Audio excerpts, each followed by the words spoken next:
the thing is, when I'm sharing sound like that, I actually can't hear it. So I think I had the time right. I hope I played the right minute there. Dan, I started with that because the folks on this call are those people. These are the people who have thrown up their hands and said, "Yeah, I get it. We need to be part of a messaging army that's helping to sort of plug holes in the disinformation that's floating around on the right." And also, promote the things that we want to promote and spike the football and tell our story as well. So I just, wanted to start and see if you had any sort of expansion of thoughts on the importance of what these folks have signed up for, and thoughts about, one of the things that I think we're running into, especially with the For the People Act campaign that we've been engaged in here, is it's repetitive messaging. The idea over time is that you're sharing the same information in different ways, but over and over again, so that the messages are kind of getting through. And I know that can be kind of hard for people who are volunteering to share in this way. So any advice or just thoughts you have about this work? Sure. Well, I want to thank everyone for what they're doing, and thanks for having me here today. I mean, as you heard in that clip, I think the biggest challenge to the Democratic Party and to democracy is this massive media disadvantage that we're at. The right wing has spent decades building up a massive, essentially, propaganda apparatus that drives political conversation in America. We think about it in the context of Fox News, but it's so much more than that, and it is powered by Facebook. And it is why 70% of Republicans believe that the election was stolen from Donald Trump. It's why, still to this day, a large plurality of Republicans believe Barack Obama was born in Kenya. It's why they don't believe in climate change. It's why we can't get the daily rates of vaccination are slowing down. It's why in the middle of COVID, we couldn't get people to wear a simple piece of cloth on their face. It is the single biggest problem we have. And there are long-term solutions to it, medium-term solution, because at our current rate, we're not going to make it to the long term. So we're going to have to sort of speed that up. But the best thing we have going for us as Democrats is everyone on this call. People, the same people who knock on doors, who text, who give $10 where they can. This, I think one of the mistakes, it's gotten better over years, and groups like DemCast and others have done better. But ultimately, for many, many years, in the internet age, we've asked our volunteers, super smart, accomplished people, to read from scripts in phone calls and at doors, and to not take advantage of all of their abilities. And the fact that the vast majority of Americans are walking around with a network of a couple hundred people. That could be your Facebook friends, it could be your Instagram friends, your Twitter followers, the people in your phone contacts, the group chats you're in with your family, your friends from college or high school, your coworkers, your fantasy football league, your book club, whatever that is. And we don't ask people to serve as communicators. We have, and I was very guilty of this in my days in my earlier days in politics, of top-down messaging, right? Here are the people who speak, politicians and political operatives. We don't trust anyone else on our campaign to do anything other than read a script. What we can do now is we have to mobilize all of our supporters or all of our online activists and give them the tools to carry the message. Because that is the only way we're going to be able to compete with Fox News and Facebook and Dan Bongino and all the other terrible stuff that's happening up there, is by giving people the tools and the messaging. And we give them the messaging by treating them like adults, right? Reading them in on the play. Here is why this is important. Here's what the polling says about why it's important. Here are some of the things you can say. Here are the arguments you can make, and then trust them to go make their arguments on behalf. And it is not easy. I don't suggest I'm not trying to say it is easy. It is hard work. Repetition is what is the core of messaging. And I'm sure it can be painful and boring. I would let you know that Barack Obama himself hated giving his stump speech over and over again because he found it boring. So if he can find it boring and do it, we all can too. And so I just wanted to thank everyone, and just also have everyone recognize the importance, because it can feel a little bit like we are spitting in the ocean, because you're going to constantly bump up against people who you cannot, whose minds cannot be changed. Many of them are your uncle. Many of them sit next to you at Thanksgiving dinner. but every single person we persuade helps. But the other way to think about it is every person that you give the message to is a force multiplier, because now it is spreading exponentially because you're hopefully asking them to do it as well. And all of that progressive messaging is sort of throwaway that helps shift the conversation ever so much a little bit back more to the left in American politics. And so I just want to thank everyone what they're doing. It is incredibly important work. I'm so excited about DemCast and everything you guys are doing, because it's the thing that I've wanted this party to do for a very long time. And it's so great to see a grassroots group embrace it like this. Awesome. Thanks. Thank you for that. Yeah, it is really important work. It's why we founded. And we're learning every day with how to do it, how not to do it, how to package information for people so that it's easily amplifiable. I think we as the people can have a big role, not just in just relaying messaging, but also in helping to boost that grassroots media infrastructure that you're talking about, and boosting news from progressive media sources, and sharing clips and all that kind of stuff. So we're a part of the ecosystem, and we need to embrace that. I think Lori, were you gonna hop in next? I am.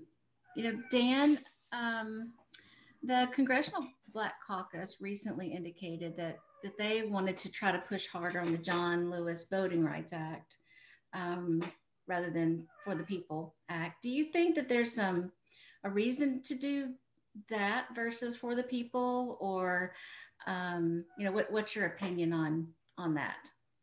I don't know the exact motivation or underlying that statement from the CBC. I think there is a growing sense among some people in the party that the John Lewis Voting Rights Act, which, just so people understand, this is very confusing because during the campaign, everyone called HR 1 the John Lewis Voting Rights Act. And then when we got to Congress, HR 1 was mostly the For the People Act, which was what was HR 1 2018, which is a very broad voter expansion political reform bill that does a whole bunch of things.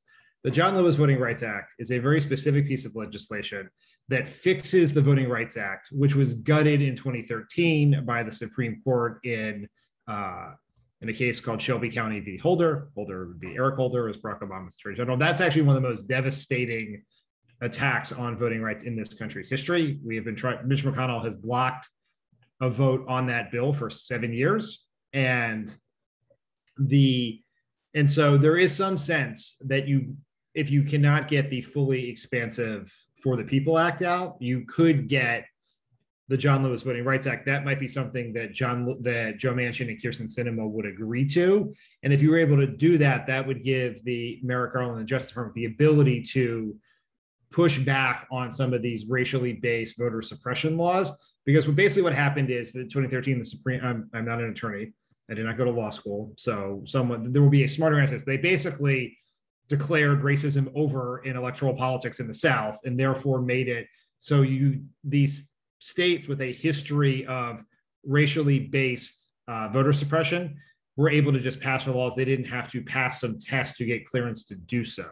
Now there's a bunch of specific tests that address the concerns, the very sincere concerns of the Roberts Court, and would allow that to happen. And so I don't think the Democrats do not right now have to pick between those two things. We should try to have both. But I think that there is this sense. Joe Manchin was speaking to reporters, I assume in West Virginia over the weekend, and had a quote about how important it was to fix voting rights. And he very specifically said the term John Lewis Voting Rights Act. And one of two options. Or one, like the rest of America, is confused by the absolutely miserable HBO/HBO Max style branding the Democrats have brought to this issue, or he was very specifically picking the bill that he thought he had a chance to get bipartisan support on, and or would be willing to make an exception to the filibuster for.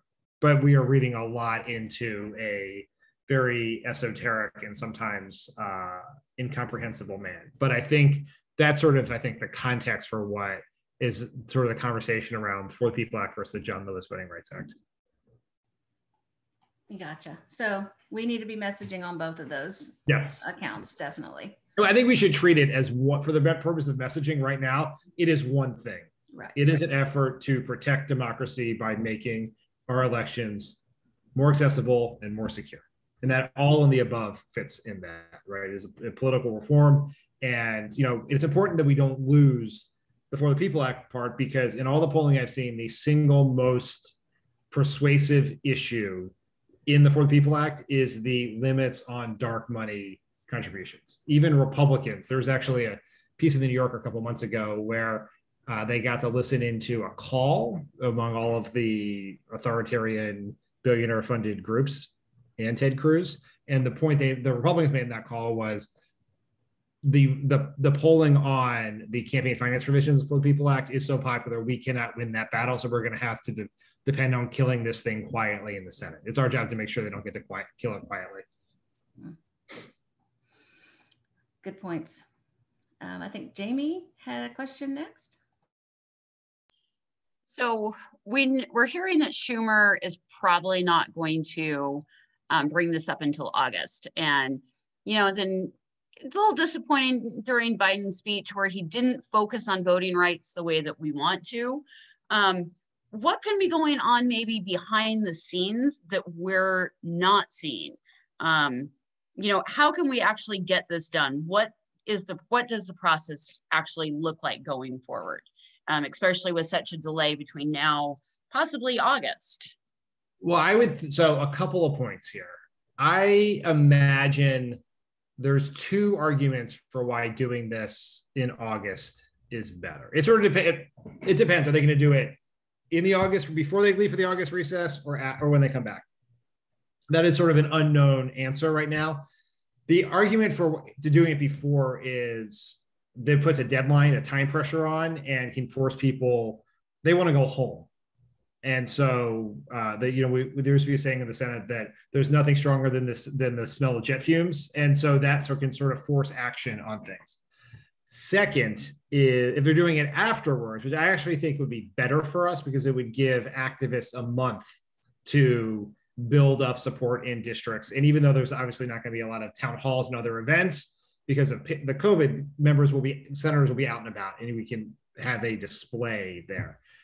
I think that I have not talked to the Biden White House about why they did not spend as much time on the issue as I would like. I imagine it is because they know the problem is Joe Manchin, and that's not a problem that you're going to solve in that speech. And therefore, they were focusing on other things as opposed to that. I'm not sure I agree with that calculation, because I think all of us in the party need to raise a giant warning sign about the state of our democracy, and that's a missed opportunity to do so. But I can sort of reverse engineer myself into understanding their strategic calculus. For us, we have limited, unless you live in West Virginia, we have limited leverage over Joe Manchin and Kyrsten Sinema to a lesser extent. And so if they want to be the skunks at the Democracy Party, they can do that.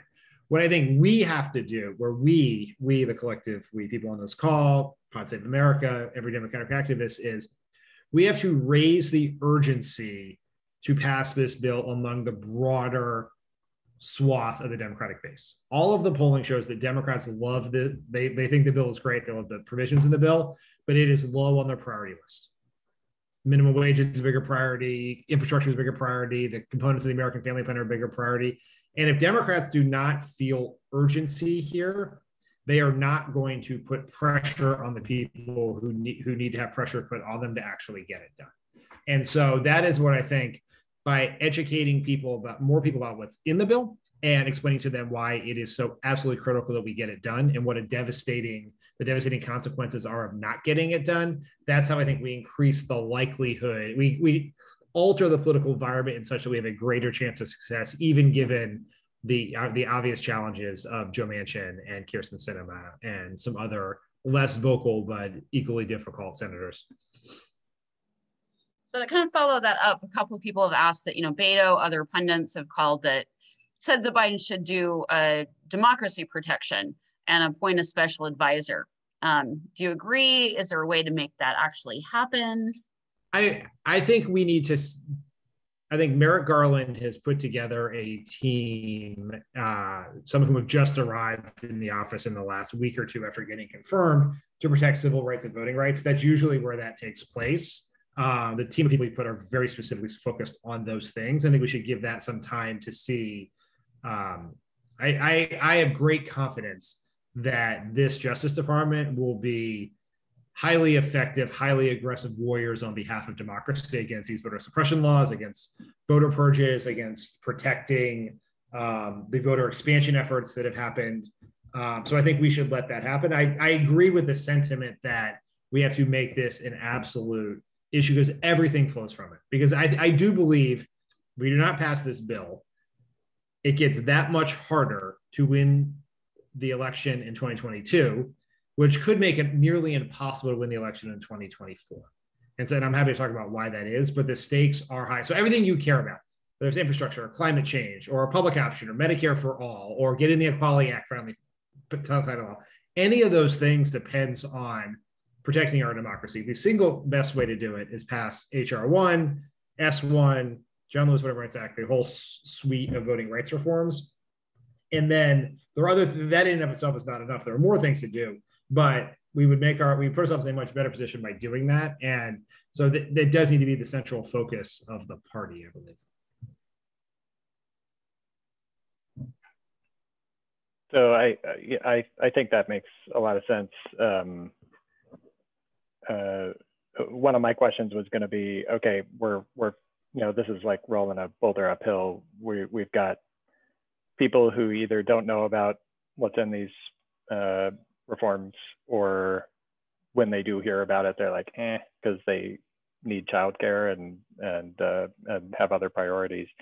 So like, my question was going to be, what's the, how do we make people use messaging, use sort of peer-to-peer engagement to make people care about this more?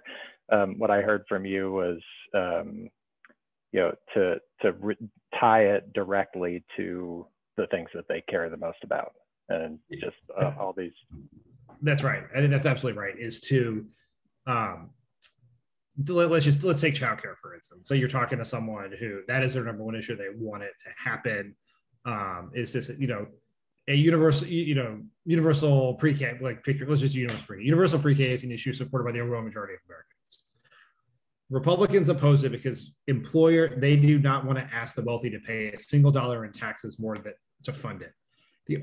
But because that policy is supported by the majority of Americans, the only way that they can protect the interests of their corporate donors and wealthiest donors, whoever else, is to ensure that the majority of Americans do not get to have their voice. They are trying to rig these elections to protect special interests, corporations, billionaires. And so you have to, I think the key thing here is people are naturally cynical about politics. And they believe that all politicians are doing things for their own interest because they want to get reelected. What you have to say is who benefits from that. And when Republicans rig our elections, when they suppress the vote, when they try to steal our elections, what that means is corporations, polluters, billionaires get to write the rules in Washington, and you lose because of that. All right.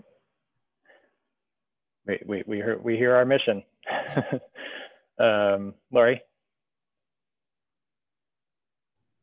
Yeah, Dan, in reading the message box today, I thought a lot of what you had to say today really leads into, what we've been discussing.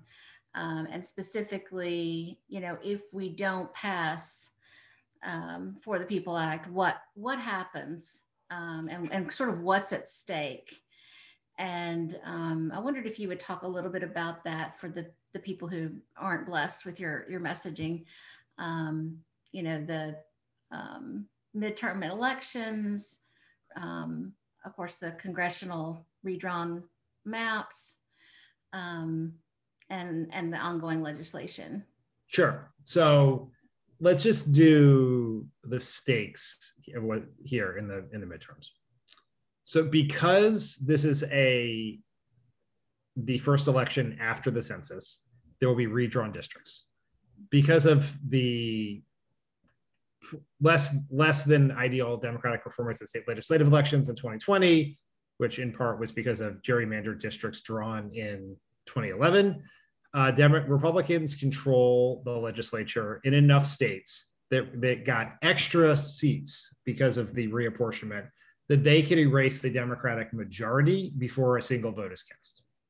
In fact, if they are super aggressive about it, and Democratic politicians in states like Illinois, New York and Maryland are not aggressive enough, then Democrats could go into election day, even though we have a 5-seat majority right now, we could go into election day down 6 seats. Now, for us to gain the majority would require us to upend almost every single historical precedent in modern political history. The president's party almost always does. The president's party loses on average 26 seats in a midterm election, 26 House seats, 4 Senate seats. Now that doesn't mean that's going to happen this time, but it just gives you a sense of the challenges we have. So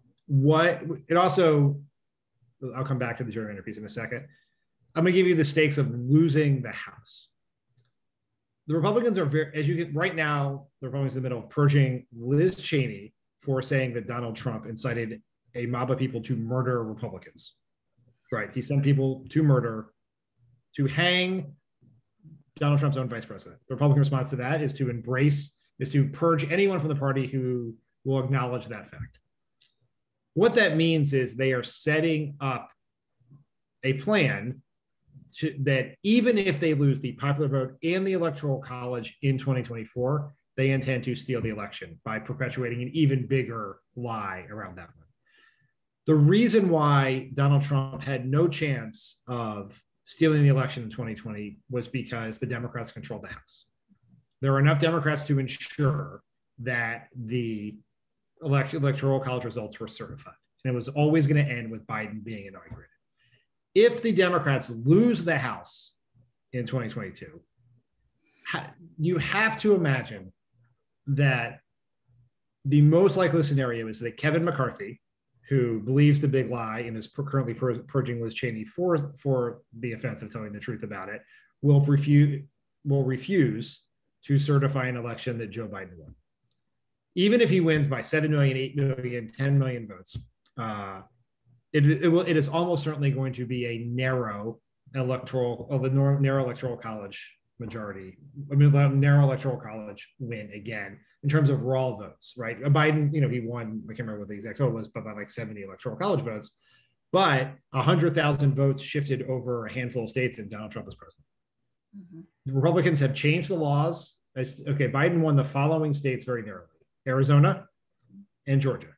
Republicans have since changed the laws to make it harder. This isn't exactly fair, but enough votes were cast by the now outlawed ways of voting in those states to erase Biden's victory margin.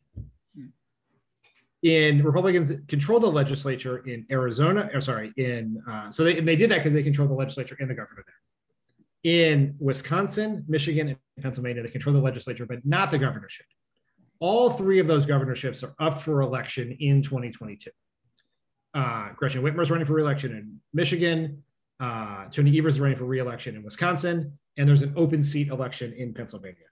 If we lose, the first thing that will happen if we lose any one of those seats is Republicans will put in place a Georgia, Arizona style voter suppression law in those states, making it harder to win those states. With every these elections are going to determine whether we can protect the integrity of our democracy and prevent Republicans from narrowing our electoral path to almost nothing. And the history is, we don't focus on this issue enough because Barack Obama ended up winning by a lot in 2012. But after he got 53% of the vote, 365 electoral votes in 2008, Republicans had a great 2010. They changed the laws in Wisconsin. They changed the laws in Florida. They changed the laws in North Carolina to get rid of early voting, to get rid of souls to the polls, and all these things that they knew helped President Obama, in large part because they made it easier for Black and brown voters to vote. Obama's margins narrowed dramatically in those states. He still won, but because he won, people dismissed the pernicious impact and dangers of those laws. We then paid a gigantic price in 2020 in 2016, when in Wisconsin in particular, the voter ID law, more than made up the small margin of defeat that Hillary Clinton had in that state. So all these things are on the line. We can stop most of these pernicious things by passing the For the People Act, including a ban on partisan gerrymandering, which will completely change the dynamics in the 2020 House elections and dramatically increase our chances of holding the House. And I just want you to think about imagine a situation where there was a bill that would dramatically increase the Republicans' chances of winning an election. Could you even fathom a situation where one or two senators prevented that from happening, making it more likely that they gave up power? Never in a million years. Now, we have very different parties. We have Joe Manchin. They don't have people like Joe Manchin, but that is the situation we're in. Passing the For the People Act is not going to win us the election, but it's going to protect democracy in a lot of ways. There are other things that we can also be doing, but focusing on pushing back on gerrymandering, keeping the House, and electing governors and secretaries of state in places like Georgia, Arizona, Michigan, and Nevada would also help us protect the integrity of the election. Because, if you people remember, Brad Raffensperger, who was the Georgia Secretary of State, did the right thing, and he was not bullied into a crime by Trump. We should not assume a single Republican will do the right thing, because every Republican who did the right thing in 2020 has paid a severe political price for it. And so they know what they have created. There is now a political will in the Republican Party to steal this election. And if they are allowed to have power, that is what will likely happen. Well, that's scary. No, I didn't mean to be scary, but yes. But I mean, I think for those of us who are the political geeks, it helps us really understand sort of, what's at stake and what has to drive us. And that's not necessarily the messaging that we take, to our friends. Right. The messaging to our friends is, we need to pass these things so that we can have the things that we want. But it should fire all of us up, thinking about what's at stake. I think it'll be very interesting to see, Trump not on the ballot. If Biden's positivity rate stays up 63%. But that again really doesn't take into account the gerrymandering, right? Yeah, I think people need to understand the stakes here. Mm-hmm. There are reasons for, it's very early, but there are some reasons for, here's the optimistic case. Trump is not on the ballot. If Republicans drop to 2012 or even 2018 levels of turnout among Trump's base, they're in big trouble. Shifts in the Democratic coalition suggest that we probably have less of a midterm drop-off problem than we used to have in previous midterms. The Senate map is actually pretty good for us. We have to hold on to Senate seats in Arizona, Georgia, and Nevada, and New Hampshire, which is one Biden won by 7 points, but could be tougher. But we also have pickup opportunities in Wisconsin, Pennsylvania, North Carolina, and Florida. And so we are not defending a single seat in a state that Trump won. So there are, and they have been unable to find a way to land a punch on Biden, to demonize him in the way they've had previous success. And so, it's very possible and maybe even likely that the American economy will be booming, particularly if some of these other initiatives of his get done. A bit of a social and cultural renaissance is life is fully, by next summer, everyone is out, people are traveling, they're seeing their families, kids are in school. We have reached a situation where COVID is under control and back of mind. You could see a way in which, the voters very much reward Biden, the Democrats for, we can't count on that happening. The best political advice is always to prepare for the worst and hope for the best. And that's sort of what I think we have to do here as we think about these elections and think about the importance of the For the People Act. Right, exactly. There was a question in the chat, which I thought was interesting, is that if we were to make DC a state, that would change the apportionment that was made on the congressional side. Is that that correct? That As far as the House? I don't, that's an interesting question. I don't know the answer to, I mean, it's one seat that DC currently has. It would be the size, has a population larger than Wyoming, which has an at-large seat. So it would have one at-large seat. And so I assume that would change it in some way. It's interesting to imagine how that would play itself out. So I don't know the answer to that. Obviously, it would add most likely 2 senators. So we would be up to 102 senators, 2 of which would be most likely Democrats, given that Democrats tend to get 90% of the vote in DC. But I actually, you have stumped me with how it would affect the apportionment of the House, because you cannot add members. So yeah, I'd have to figure that out. I won the prize, Nick. That's well done. Actually, that was PJ is who stumped. That was her question. So, all right. Well, but we're not going to get DC or anything passed unless we eliminate the filibuster. I don't know if you have seen the new polling that came out today on the filibuster. So for those who haven't, an uninformed view was 34% favored the filibuster. After an informed view, 65% of people favored filibuster reform.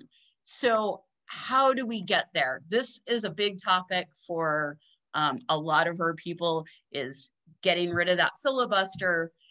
And we're not going to get anything done until we get the filibuster at least reformed. So how do we get the Mansions, Sinemas, Coons, Testers all on board with this? There's no easy answer to this. I think the sort of assumption has been that the issue that would trigger the filibuster fight, and there will be one, would be voting rights. I have come to the conclusion, I wrote about this in the message box a few weeks ago, or maybe it was last week, time has no meaning anymore, but is that the best issue to do that with is guns. Background checks has 90% support around the country. It is supported by Republicans and Democrats. It passed the House with a small Republican votes, a small handful, but Republican votes, and that's pretty notable in this day and age. And it is actually it's the perfect example of why the filibuster is terrible. Here you have a bill supported by bipartisan approach, supported by 90% of Americans, that would save lives every day. Every day is not law. People are dying. It has the support of a majority of senators. So majority of the public, majority of the House, majority of senators, but it is being blocked. It is actually, I think, the most famous use of the filibuster of the last decade was after the shooting in Newtown that sort of captivated the nation. There was a giant, got everyone focused on much too late, but on gun safety again, there was a push to do it. The bill got 54 senators, was filibustered in the Senate and died, a Republican-led filibuster. The chief sponsor of that legislation that had 54 votes and not become law was Joe Manchin. And so I think we have to, if we're going to have any chance of getting rid of the filibuster, we have to do the following things. One, most importantly, in the polling you talked about shows it is, we have to educate more people in the party about why it's important. It can't just be the cause celeb of activists like us. The broader public needs to understand why the things they care about can't get done because of this arcane legislative loophole. Previous polling that I have seen from the same organization that did this one has found that using the term legislative loophole is the best way to describe the filibuster. No one knows what filibuster means. So the legislative loophole that allows a minority of senators to block popular legislation. 2, before we worry about Joe Manchin and Kyrsten Sinema, let's go get everyone else. Let's go get everyone on board. If you go to votesaveamerica.com, we have a tally of all the senators and what the most recent thing they've said about the filibuster. And so you can look at your senators, see if they have said the right thing, see if they are they for getting rid of the filibuster, are they mealy-mouthed about it, they've been silent about it. Let's go get them on the record, because Joe Manchin, if he's going to be for this, is only going to be the 50th vote for it. So let's go get the other 48, 49 first, and then worry about Joe Manchin. If Joe Manchin is the 50, Kyrsten Sinema will be 49. I've actually come to the conclusion that maybe Kyrsten Sinema will be 50 and Joe Manchin will be 49, but either way, we got a bunch of other people to go get. And I do think we have to recognize that the Republicans have not actually really filibustered anything of consequence since Joe Biden became president, because there's been a focus on nominations, which are filibuster proof because we got rid of the filibuster in 2013 for them, and the American Rescue Plan and now the American Jobs Plan, which are filibuster proof because they're using budget reconciliation, which cannot be filibustered. We have to, for Joe Manchin and some of these other senators, we have to prove to them that bipartisanship cannot work. That may not be enough, but that's something that has to happen. Joe Manchin said he thinks he can get bipartisan support for the Voting Rights Act. Go do it. Bring me your list of 10 Republicans, Joe Manchin, and let's see what you got. But you're not going to convince him that there's no other option until he has proven there's no other option. And so that's partially why I think, to go to the previous question, the timeline on this is pushed back to August or maybe afterwards, is to test out the case, both because legislation will be brought up and blocked, and because the senators who believe quite anachronistically, in my view, about the bipartisan strength of the Senate need to be proven wrong. And that hasn't happened yet either. Dan, do you think, I agree, background checks could be a good one to test with. What about the PRO Act? I know Manchin's a union guy. He is, and he's for the PRO Act. And I think 100% think Schumer should bring it up and have a vote and make the Republicans filibuster. I think it's harder to marshal. And I have to be honest, I assume all 50 Democrats are for the PRO Act, but I don't believe I'm certainly not all 50 have signed on. So I'd be interested. There's 4 that have not. Which is whether those 4 would really be people who would vote against it is an open question. But that is another one, because Manchin has said he's for it, and Labor is the one progressive political constituency with real sway in West Virginia. The reason I picked, it's all theoretical, so it's not a wrong answer here, but the question around PRO Act is whether it is something, I sort of think it needs to be something common sense that everyone intuitively understands, and universal background checks everyone gets. It's been part of the political conversation now for more than a decade. And so it might be easier to sort of rally public support behind making an exception to the rule for that, or changing the rule for that, as opposed to something that's inherently more political because of the traditional support Labor has had for Democrats. But if that's the thing that gets Joe Manchin, I'm for it. Right. People have been chatting away and have asked some questions here. One of the things that people are wondering is, we're nervous about this not coming through, and we feel like we're running against a timeline here because of redistricting. No. So like, what's too late, and what, what's our, if we don't get the For the People Act passed, that would require nonpartisan redistricting commissions, by the time redistricting process actually starts, what do we do in that case? Yeah, I mean, I think we have a couple months here. Late summer, early fall is when this sort of has to get done to ensure that the districts can be drawn in time. And I think even that is pushing a little bit. But we got to move very, very quickly on it.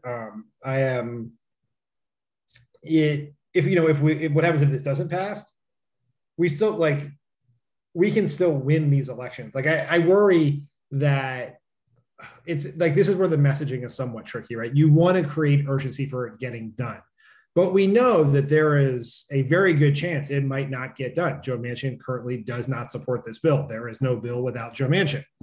And so what you don't want to do is you want to find this balance between, and I don't know that I have not figured out the language on this, but you want to find this balance between making sure people understand that this is super important and the world is not over if it doesn't happen. Because what happens is people are like, oh, and we have probably contributed a little bit of this to Crooked Media, where our campaign is HR1 or we're fucked. I do believe we are fucked in the long term if we do not pass this bill. It would be a generational error of this Democratic Party to not do this in this window we have. But even if that were to happen, I think we still can win these elections. It's that much harder, but we don't want people to like check out and say, oh, it's over. There's no point in not participating in the process, not volunteering, not getting on with you guys and doing all this stuff. And so that's sort of the tightrope to walk in this messaging.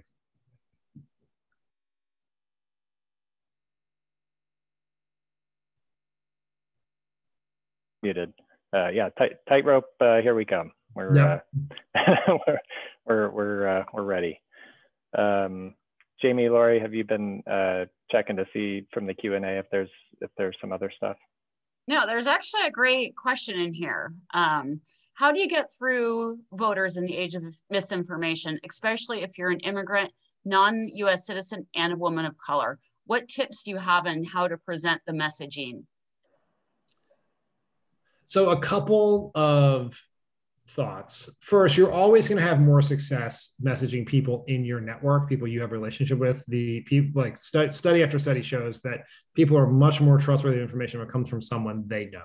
So I would think about how you're persuading the people you know, right? And there could be people that, and we should have a broad definition of persuade. Persuade is persuading people to stop supporting Republicans, start supporting Democrats, or go from undecided to Democrat, but it's also from not engaged to engaged. And that, I think, widening the aperture on that's very important.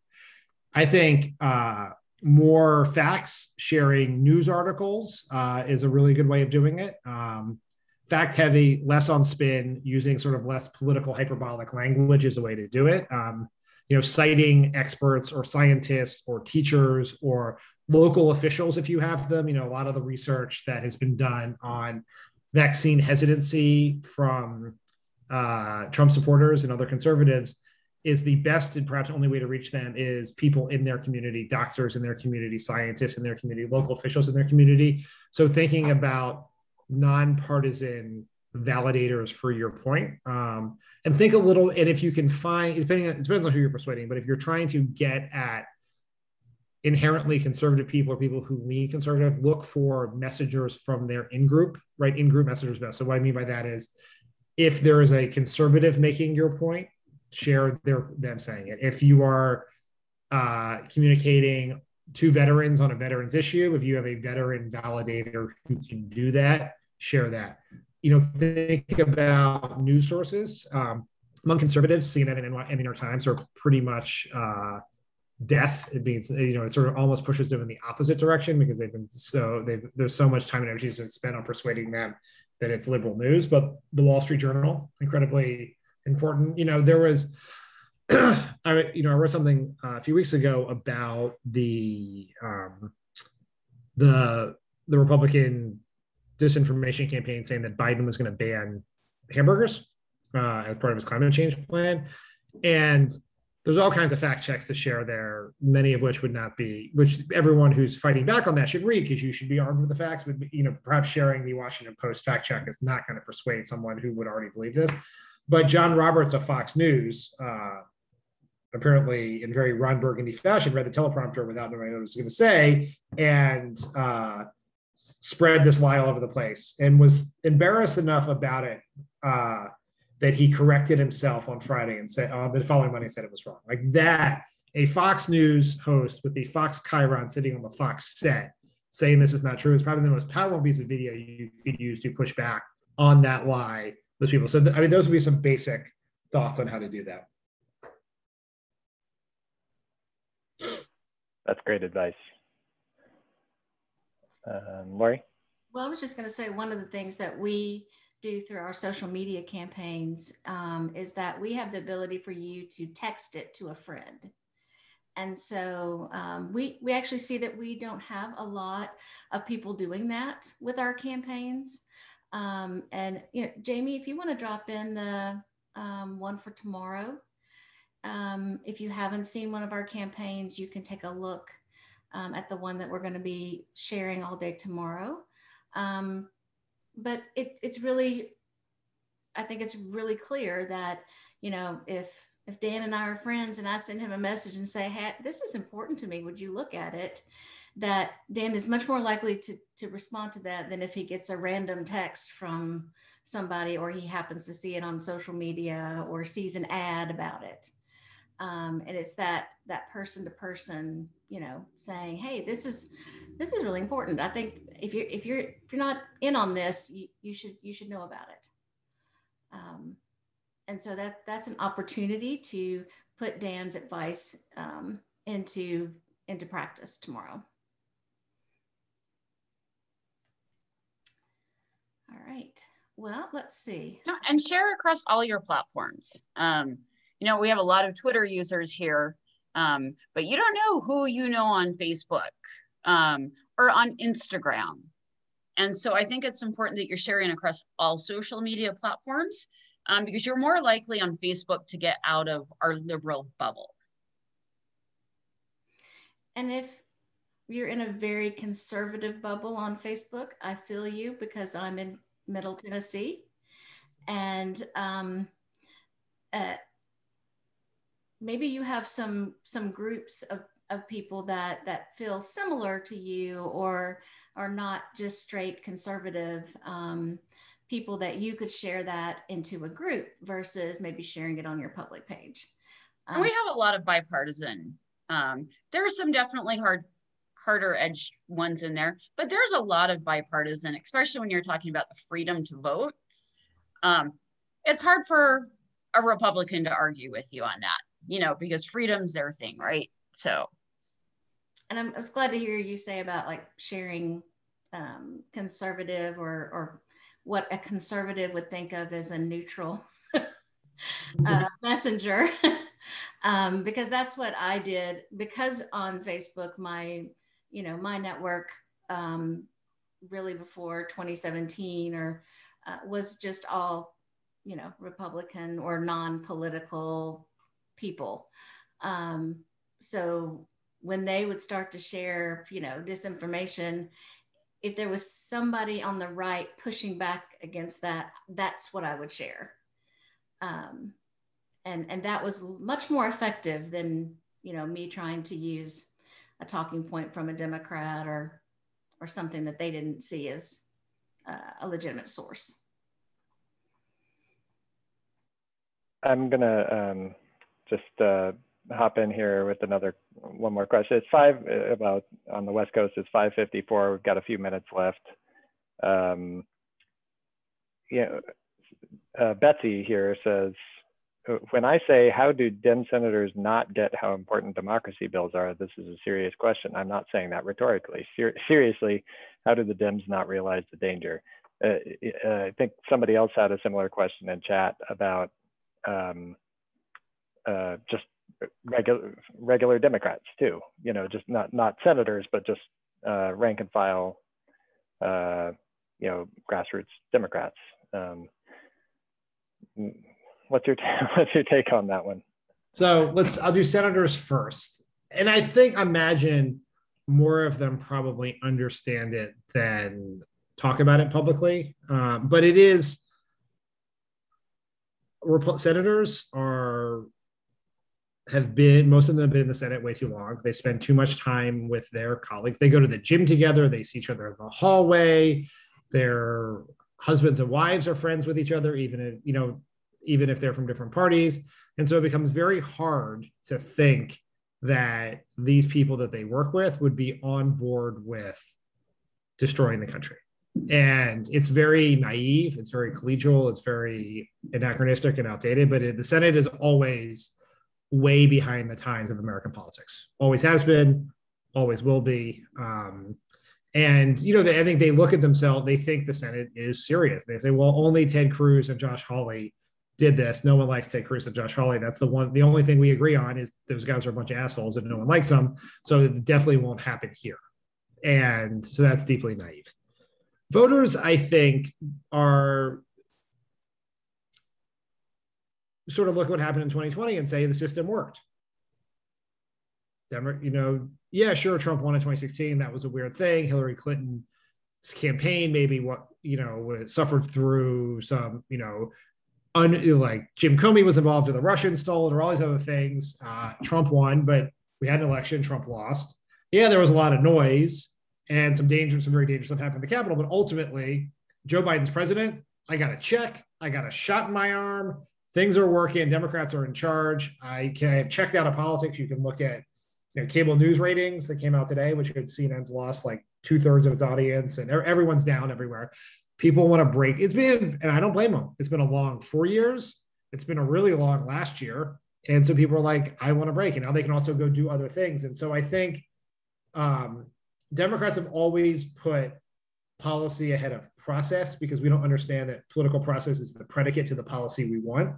Republicans have always understood that the way to do the things you want to do is to ensure that you win elections and you have political powers. That's blocking DC statehood. That's voter suppression. That's stealing the Merrick Garland seat. All of those things. Democrats have always been less well acquainted with our interests that way and sort of feel dirtier about doing things that help us politically, right? Even if they're the right thing to do. Giving DC statehood is the right thing to do, whether DC was going to elect one Democratic senator, two Democratic senators, or no Democratic senators. You shouldn't have 750,000 Americans or 800,000 Americans, whatever it is, who do not have a say in Congress. That's insane. Puerto Rico statehood. If that were what the people of Puerto Rico thought, that is a thing. And that's actually not a guarantee that Democrats would win those seats, but that is the right thing to do because you can't, what a crazy situation. We have a bunch of people who are American citizens who cannot vote if they stay in Puerto Rico, but if they move to Florida, they can vote the day they arrive, right? That is a completely insane thing, but Democrats often think, well, that would benefit us, so that's sort of dirty pool. And we have to understand that the things we care about involve understanding what political power is, nurturing it, doing it because we're not trying to do anything untoward. All we're trying to say is the voices of the majority of Americans should be heard. They should be heard in states. They should be heard in the presidential election. They should be heard in the Senate. That's what we're asking for. It is incumbent upon us to ensure that our policies are supported by the majority of Americans. That is true right now. That may not be true someday from now. And so I think it's a little bit going back to how do we deal with the Senate one by one, beating him up. I think what's happening with Liz Cheney probably is a real wake up call for them because it's a very insular view. But for voters, it is up to us to connect this bill, democracy reform, voting, political participation with the things you care about. And whether that's climate change, childcare, minimum wage, et cetera, all these things are tied together, and we have to make that case persuasively and repetitively. Well, we can't thank you enough, Dan, for joining us here. I think everybody on the calls we all wish we had another hour or two. We did make a promise to everybody who joined the call today that we would pick somebody at random and give them a subscription to Message Box. So we did that behind the scenes there. And PJ, we picked you. So we have your info because you registered, so we'll send you an email. And if you're already a subscriber, we'll pick somebody else. But everybody do please, subscribe to Dan's Message Box. It's a great source for sort of daily grind messaging and perspective from a guy who really gets this stuff. And Dan, can't thank you enough. We will we'll try and revisit you sometime as this progresses or as we head into the 2022 midterms. We'd love to have you back. And thanks for everything that you do.